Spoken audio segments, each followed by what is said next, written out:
Hi guys, how we going? I think my wife's going to turn up. I'm going to try and do a quick, if I'm lucky, half an hour.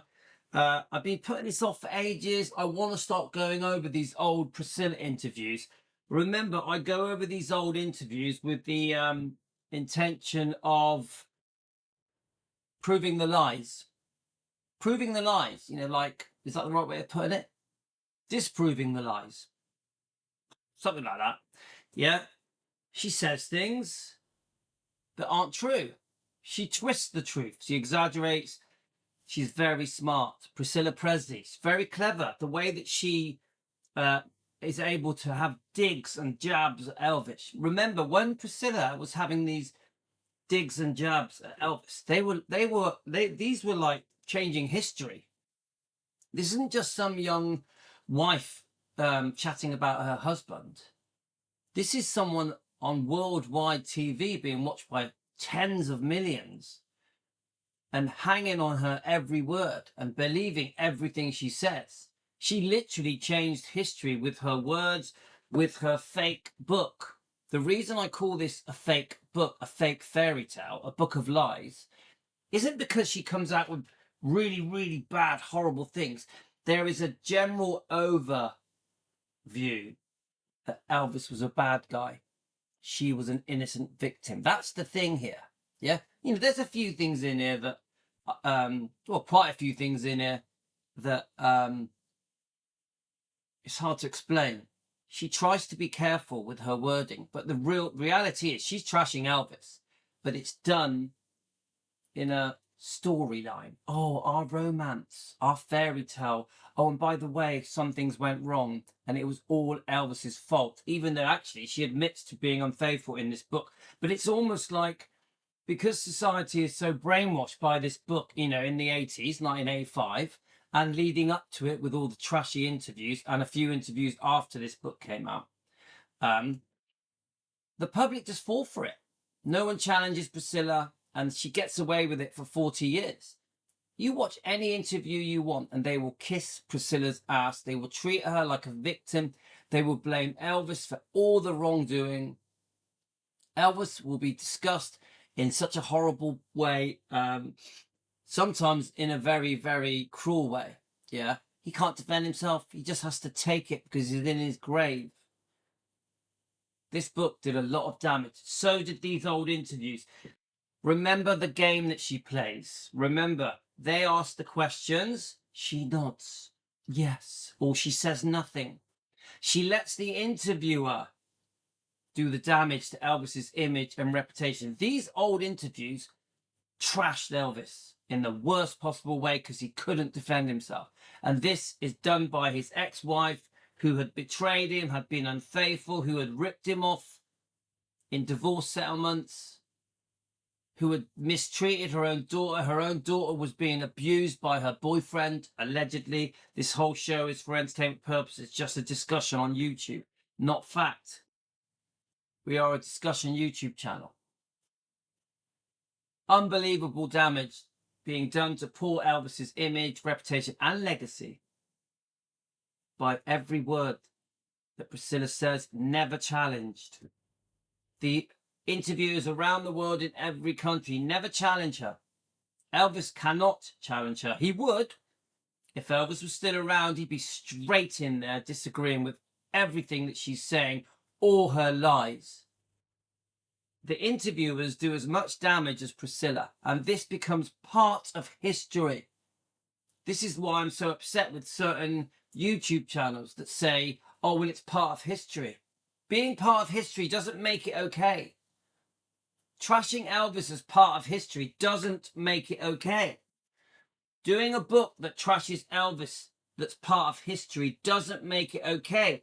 Calling something part of history doesn't excuse the behavior, the damage that it's done.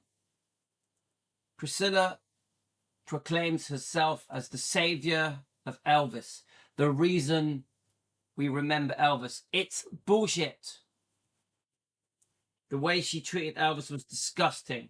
The way she treated Lisa was disgusting. Now, of course, they had good times as well. I want to be fair. We know Elvis made mistakes. nothing like the mistakes Priscilla made. Priscilla's mistakes have gone on and on through the decades, right up until 2025, and they're still happening with the book Softly as I Leave You, with the lawsuits, the possible threat of lawsuit from her own daughter, Lisa, just before she died. She was going to sue her own mother, Priscilla. There's some real damage being done by this lady, Priscilla Presley. Now, please understand, I don't hate Priscilla. I'm not here for hate. I'm here to defend Elvis and expose the truth as well as I can as a fan. I am just a fan. The fact that we are supported by people like Ginger Oldham, who reaches out to me and talks to me sometimes. Recently, of course, Donna Presley, who I adore, just makes it all the better. We have had big names in the Elvis community support that we defend Elvis. So many people have tried to stop us defending Elvis. So many Elvis fans, Elvis channels have tried to stop us defending Elvis. They won't stop us. We're still here and we will keep going forever. I'm very proud of our team Elvis. Let's have a listen to it. It's very long. It's 60 minutes. We're only going to do about 10 minutes at a time because there's a lot to go through. So this was 1985, Barbara Walters. It was called Barbara Walters Interviews of a Lifetime. And so thank you to, this is on a few different YouTube channels. This one's called Pearl Guthrie. So guys, the quality will be poor because it's 1985. I don't know what's going to be said. I haven't watched it for a while. So let's just press play.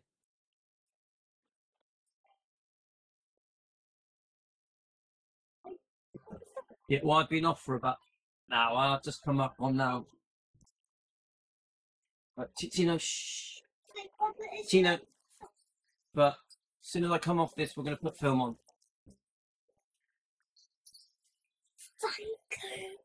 You're welcome, but after this, we're going to put film on, mate.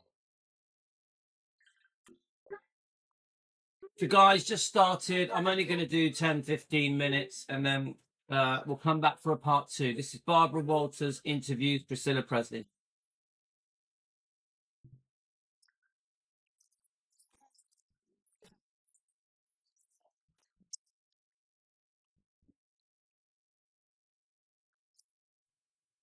Do you hear the opening? He met Priscilla Presley, who was a 14-year-old schoolgirl. It's very clear that Barbara Walters, I think, just doesn't like Elvis. Yeah, has fallen for all the lies and trashy talk concerning poor Elvis. And she's here to trash. Barbara Walters is here to trash Elvis and make the world think he's a disgusting man. She's here to change history, to trick and con the public into a fake narrative concerning poor Elvis, who could not defend himself, could not challenge these people.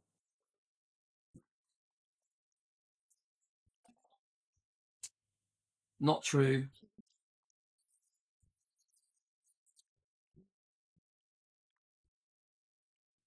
Remember what she's doing here? She's painting this very ugly picture. Almost all of it not true. She throws in the word bizarre as soon as she can to try and make Elvis out like he's some kind of strange weirdo.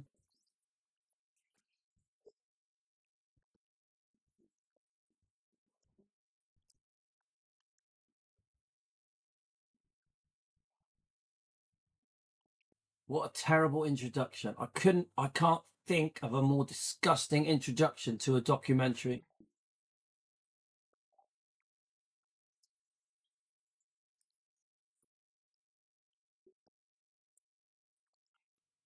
I wish it was that simple.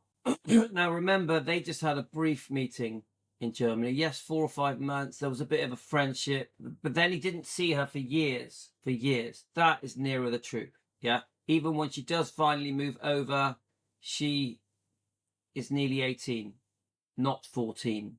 There was no sexual relationship between Elvis and Priscilla when they first met in Germany.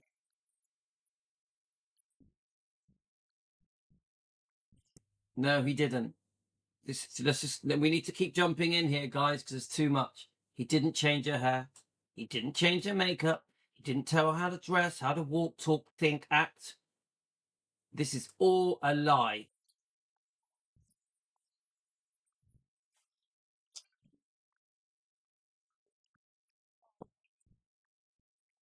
That's not proven. That is not proven. I don't doubt that they had a friendship.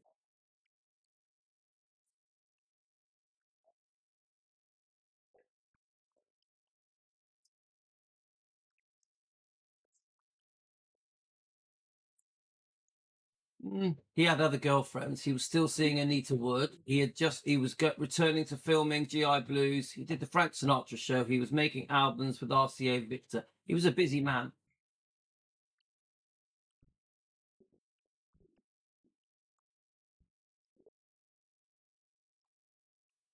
So bullshit. Do you see what she says? Do you see her wording? He changed the makeup, hair, clothes, etc., and she didn't look 14 anymore. That's because she was 18. You get it? You see the lying, the manipulation. She was 18. But Barbara Walters, the interviewer in 1985, talks about her like she was still 14 when she came to Graceland. This is the con, the trick. This is how unfair things are to poor Elvis, who can't defend himself.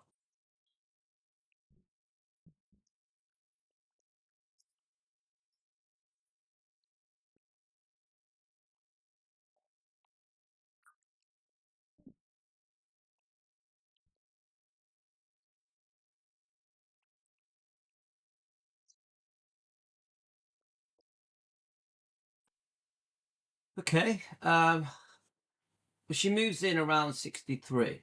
Yeah. So we have to just try and make sure that we're not that that the way that Barbara Walters is leading the conversation, that she's not telling lies. Yeah, well, she is obviously. Barbara Walters is convinced everything Priscilla has told her is true. So she moves in 63, yeah, ish. Yeah. They get engaged 66 in December. So let's work it out, yeah. So we got 3 years there, and then they get married May the 1st, 67. Work it out. The figures don't add up, do they?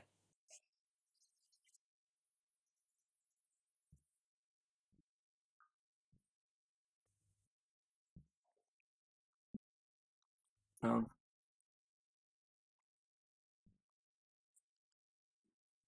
Even that, guys, I've looked into this, done a lot of research. Obviously, initially there was catching Priscilla being unfaithful with Mike Stone. It was the second time she was unfaithful. Remember, she was unfaithful when Lisa Marie was just a baby, yeah, with the dance instructor. But it's not straightforward, guys. She made a beeline for Mike Stone. She really liked Mike Stone. She had spotted him in 68, but when she went after Mike Stone, I think it was at the end of 71. Yeah. So, this is portrayed as if everything was Elvis's fault. But remember, Priscilla was secretly seeing Francis Stone's husband, Mike Stone. She was pregnant. Mike Stone had a small child, a girl, with Francis Stone as well.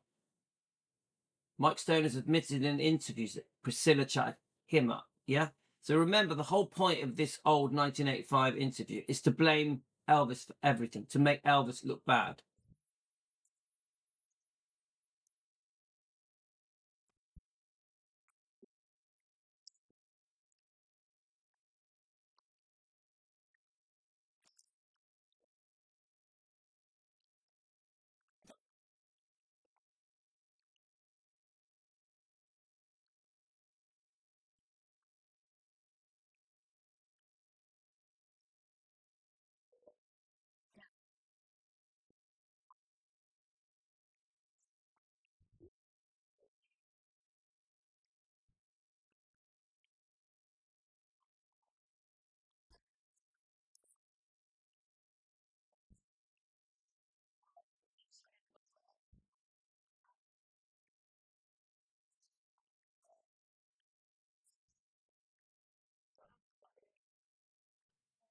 So Barbara Walters is obviously enjoying making Priscilla out to be this amazing, talented person that has achieved everything herself.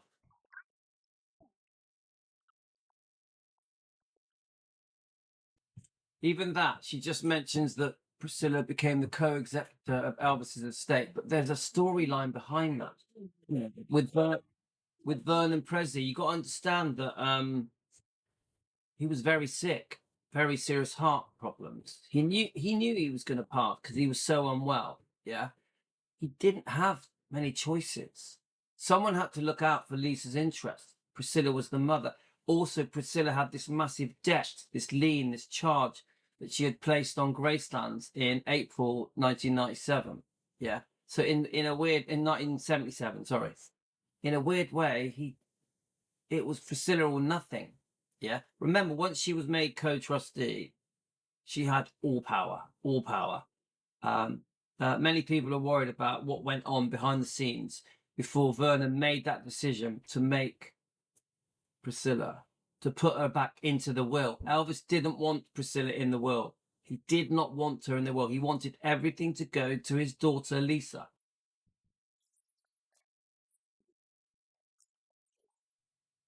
I have to keep butting in here, guys. She was the front person, but the plans to create the Living Museum were being drawn up before Priscilla came along. Yeah. The saving of Gracelands, Elvis's home, was being planned by Memphis City, by Vernon, by Colonel Tom Parker. There were other people involved like Morgan Maxfield, Jack Soddard. It was all happening, guys. She jumped on the bandwagon and took all credit for it. Priscilla has always said she saved Graceland. It was her idea to open the Living Museum. It's not true, guys. It's just not true. It's the truth twisted. I do agree that once Priscilla got involved, she made some big decisions, hundreds of decisions. I'm sure she did. But she shouldn't be taking all credit. I know that she does allow Jack Soddern to have some of the credit, but she shouldn't be saying, I saved Elvis. I'm the reason Elvis is remembered. Elvis is only remembered because of me. No, bullshit. We know why Elvis is remembered, because of his fans, because of his talent, because of how he changed the world, because of his amazing personality, his amazing essence, his spirit. That is why Elvis is remembered even now in 2025, not because of Priscilla. Elvis didn't need Priscilla to be remembered.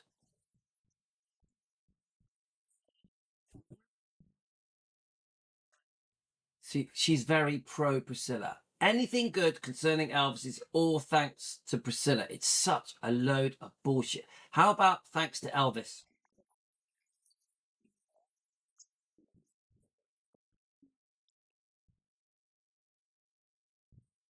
Do you hear that? Elvis helped to create Priscilla. What a joke. By the time she moved over, she was nearly 18. She was a fully fledged woman by the time she moved over. Yes, he briefly knew her for months in 1959. Briefly, then didn't see her for 2.5 years, more or less. Such a load of bullshit.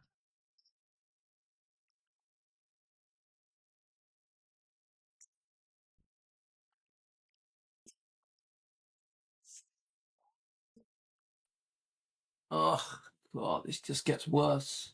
So we're going to do this in 10-minute slots, guys. But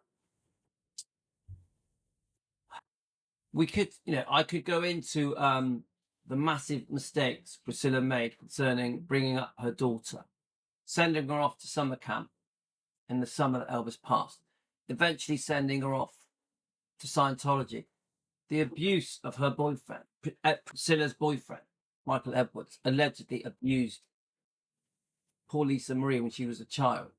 Priscilla was with this man for 6 to 7 years. There's mention of cocaine parties, sex parties, and many other things. Yes, Priscilla was the responsible parent who was supposed to keep Lisa safe. She did not keep her safe. I repeat, she did not keep her safe. Even Lisa has put it in her own book what went on with Michael Edwards. She even said it on the Howard Stern show. Now, at the time of airing of this, 1985, it may have still been going on. Yeah, I haven't done my dates yet, but I'm pretty sure when this was aired, abuse was happening, allegedly.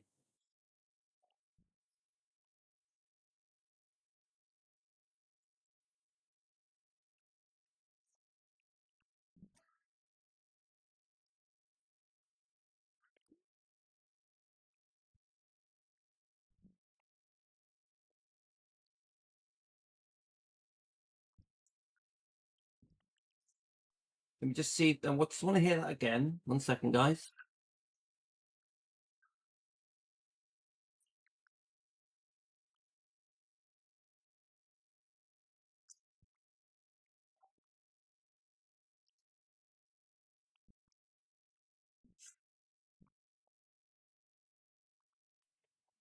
What a joke.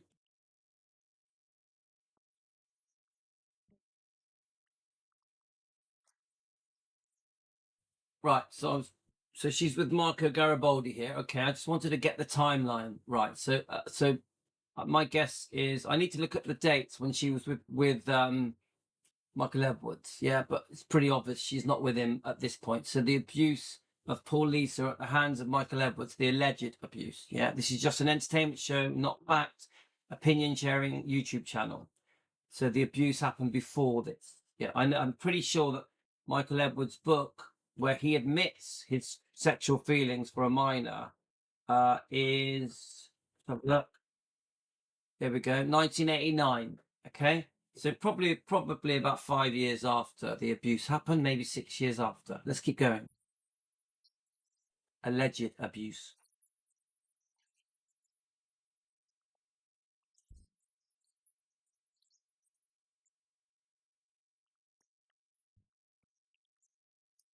She's having such a tough life.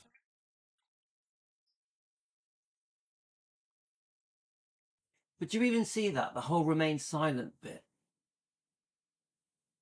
Let's keep going.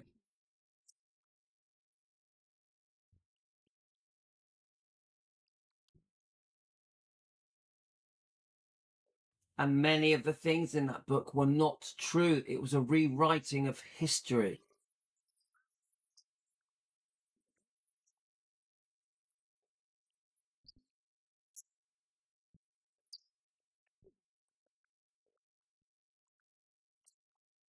She wasn't with him at 14.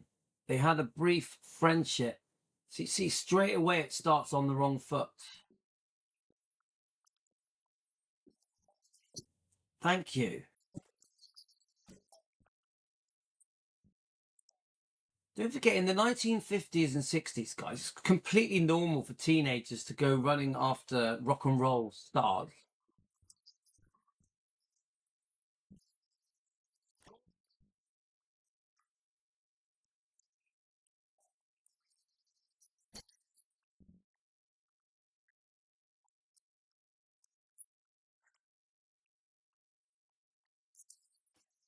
We don't know what really happened.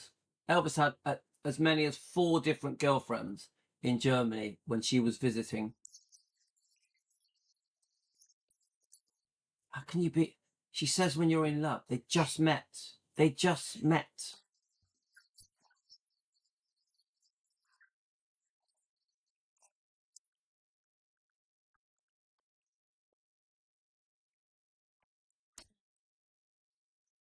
Which he was, because he was in America and you were in Germany.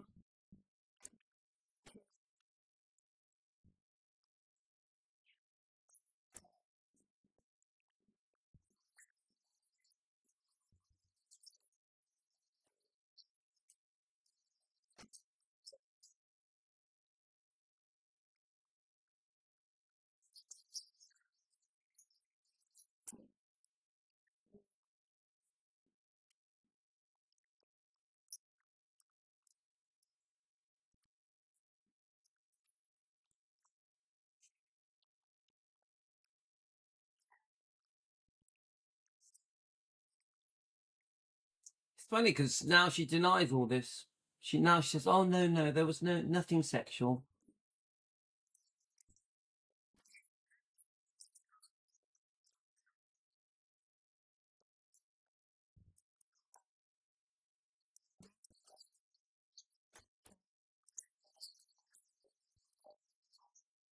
Right, mate?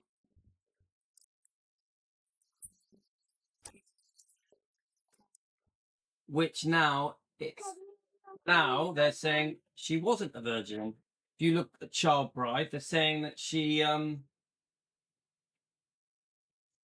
had boyfriends, many boyfriends, quite promiscuous. Have any of you read the book Child Bride? There's a whole alternate a whole alternate truth. Yeah, very different to the sweet innocent virgin that we are told about, that Priscilla portrays herself. Yeah, there you go, mate. Ooh, let's keep going, guys. You all right? You want to say hello?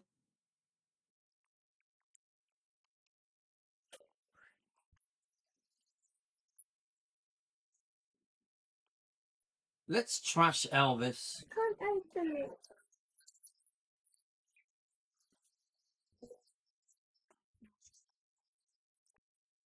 Want to do it?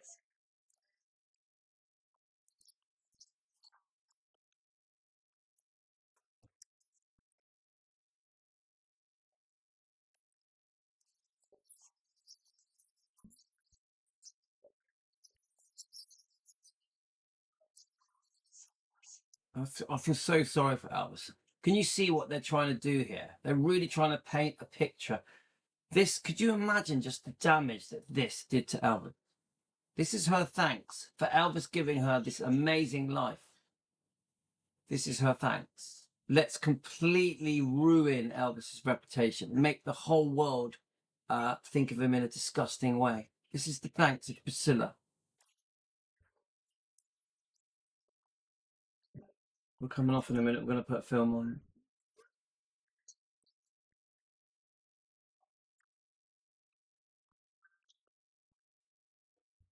So this is where it all changes now. We're now going into the Memphis Mafia and other things. Guys, I want to do this in 10-minute slots. So I've got another minute and then we're going to come back to a part 2.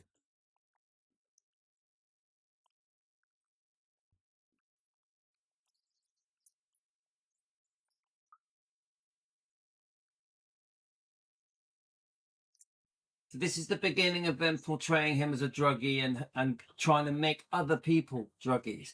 You have to understand the 50s and 60s, guys. It was there was nothing normal about tablets that kept you awake, tablets that made you go to sleep. You could buy them in the shop. You could buy them in the petrol station. Yeah, in the gas station. Yeah. She makes it sound like, oh my God, Elvis tried to make me a drug addict. Yeah. Nah, he was just helping her wake up or go to sleep. That's all it was. It was very innocent. Millions and millions of people in the 50s and 60s took sleeping tablets and tablets to wake them up.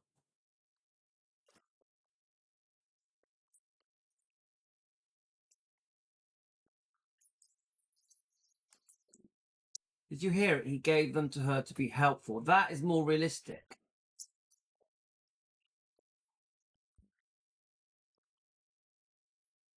That's more nearer the truth, guys. I'm going to end it there. This is only part 1. But to anyone watching this that thinks horrible, negative, disgusting thoughts about poor Elvis Presley, Elvis isn't the bad guy here. Elvis is a victim here. What's happening here is an injustice to Elvis.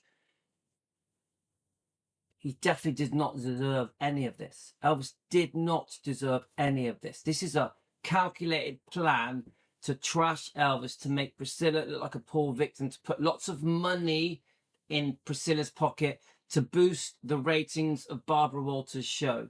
Yeah, because Barbara Walters clearly is anti-Elvis in this interview.